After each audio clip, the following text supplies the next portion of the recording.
What is up, ladies and genitals? Four Eyes in here coming at you, come through, and I will be answering questions that subscribers want to know. Before I start, I just want to thank everyone who submitted questions, so without further ado, let's get started. Our first question is from Northsider, and he or she is asking, will I always do Call of Duty content, or will I also do other FPSs? Thank you for the question, and it depends. I actually started YouTube by creating Borderlands videos, which was very fun for me at the time, but I grew tired of it and I was having fun playing Call of Duty, so I decided to create Call of Duty content. I am open to trying out new games and creating content videos for them, but I know most of my subscribers are from Call of Duty, so I will continue to create content for COD until I lose interest or I'm just not having fun with the game. Right now, I think gaming as a whole is becoming repetitive. There hasn't been something new and exciting in the gaming scene. The last time I really had pure fun and was excited to game was playing Fortnite in its prime. I have been asked by a few people if I was going to play Battlefield and create content for that game, but honestly, I have never played a Battlefield game in my life. So for the meantime, I'm going to stick with Call of Duty until I no longer enjoy it. However, I don't really have as much time since YouTube is very far away for it, being my primary source of income. Knowing what I know now and how little money you actually make as a small YouTuber, I can understand why people like Korean Savage and Chain Feeds reverse boosted to get some of their gameplay. It makes way more sense now being able to see what content creators have to go through. Our next question is from Chevy67 Chilios, and he is asking for tips and tricks for Checkmate S&D and Express S&D, pretty much search and destroy in general, and how to get high kill streaks of 15 or more. Okay, this is a lot. First of all, I hate search and destroy because usually it's tactical and campy when I prefer to just run around and get into as many gunfights as possible. The only time I really play search and destroy is in league play, so I will just give you my advice on what I do when I am playing search there. Personally, I feel like the most important thing in search is to read the mind of the other enemy team, figure out what they are trying to do, where are they going. I wouldn't try to go guns blazing in search since it feels like everyone is pre-aiming and holding angles. If you notice a player likes to go into a certain power position or rush route, figure out a way to counter them.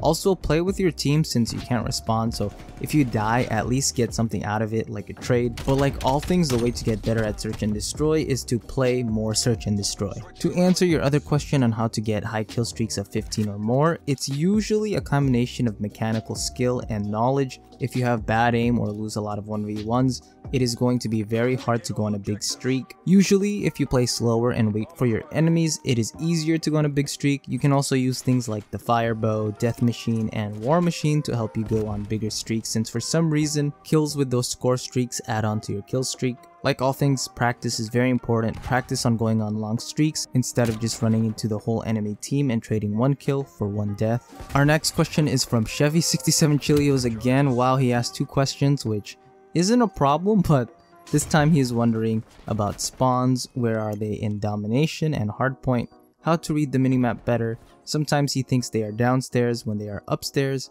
What is the best way to differentiate levels? I like that you ask a lot of questions. It shows me that you are looking to improve your game, which is awesome since I was in your shoes before. To answer your questions on domination, when one team has the A and B flag, usually your enemies will always spawn at C flag and you will spawn on A flag.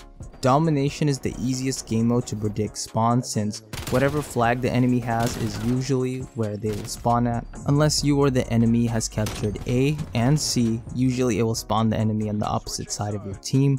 For hardpoint, usually one team will spawn closer to the hardpoint depending on where the hill is at, and one team will spawn far away or across from the hardpoint depending on the location your team is. That's why if you watch a CDL match, you will see players rotating far and trying to get their team to spawn closer to the hardpoint hill. For reading the minimap better, I am just going to assume you are not talking about when there is a UAV or harp up. I just assume that if my teammates aren't in the location I am looking at, there is probably an enemy. To differentiate levels, if you have a UAV or if someone is shooting an unsuppressed weapon, they will usually show up on the radar as a red dot or whatever color you have it on. For example, mine is yellow. If they are above you or lower than you, they will be pinged as a red dot with a triangle icon around it. opposed to the regular red dot if you are both on the same level. It is harder to differentiate levels with the harp since when it reveals the enemy positions, there is no difference because they are all shown as Dorito triangles. Also, you can crank up your headset to really listen since even with Ninja, you can hear them switching guns, reloading, ADSing, and even when they are sprinting, you can hear what material they are running on like metal or wood, especially in 4v4 search. The next question is from King Ghidorah, and this person is asking, what is my favorite CDL team? It looks like this person is a big fan of the Godzilla series, or maybe this Ghidorah is from somewhere else. My favorite CDL team would have to be FaZe, and it's not because of how many championships or wins they have. It's just, ever since I was a teenager, FaZe was always my favorite team. Watching Illcams, I was inspired by FaZe Fatal, FaZe Fakie, FaZe Rain, and some of the lesser known and former FaZe members like FaZe Aviate and FaZe Twist. So I have always liked FaZe. I know I mentioned trickshotters and not really pros, but I remember watching FaZe's CDL team when they had Attach on the squad and when they had the GOAT, Doug Sensor Martin, which brings back nostalgic memories. If you are talking about my favorite CDL team right now, I do like Toronto Ultra. They are playing really well. They have a three-headed monster in Bance, CleanX, and Insight. I don't want to single out Cammy since he is doing a good job also, but watching Bance, CleanX holding hands together pushing the enemy team is disgusting, while the rookie Insight is turning into one of the nastiest main ARs in the current moment. Toronto Ultra just does an amazing job on search and destroy, and when they play the respawns like Hardpoint and Control, for some reason, even when they are losing by a crazy amount, they consistently make these comeback wins. I really like it when they win. The chat goes crazy spamming plus ultra. Since I love watching anime, it makes me want to root for them more. But FaZe will always be my favorite CDL team or organization. They won stage 1 this year, got second place in stage 2, and they just went to 2 game 5s against the LA Thieves and London Ravens. I think a lot of teams have been preparing for FaZe because they were just so dominant in stage 1 and up until grand finals in stage 2. We will have to wait to see what happens in stage 3. I want to see Simp and Abizi hold hands like Bance and CleanX because the Tiny Terrors could probably replicate their success. But to answer the question, I am a FaZe fanboy for life. Our next question is from Zwagger19, and he or she is asking, what is my favorite COD of all time? It's honestly a toss-up between 3 Call of Duties, which is Modern Warfare 2, Modern Warfare 3, and Black Ops 2. But if I could only choose one, it would have to be Modern Warfare 3. This is an emotional pick for me.